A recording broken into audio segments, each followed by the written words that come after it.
Itas na naman ako ng mulberry. Ayan, ang daming bunga, oh. Ayan. Oh. Panitas ulit tayo. Yung mga hinog-hinog. Ayan sa taas, oh. Ang daming hinog. Ayan. Oh, diba? Ayan. Pagka yung green-green pa, yung medyo pink, red-red pa, hindi pa siya masyadong, hindi siya nag-black. Hindi pa siya masyadong hinog.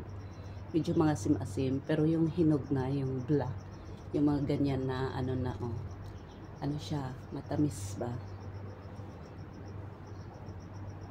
Diba? Ang dami. Oh, dito pa. Ayan, sila ay. Andoon sa dulo, kailangan gumamit ng ladder. Oh.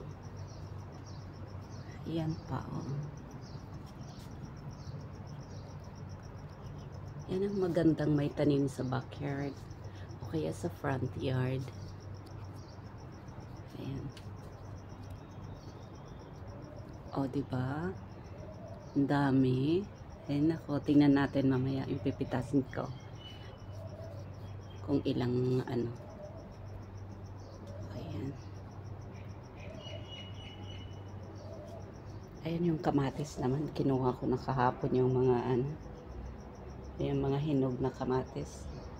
Cherry tomato ba? Pero nag-dry siya kasi isang linggo kami sa sa probinsya, kaya ayun, medyo namatay na sila. Ayun.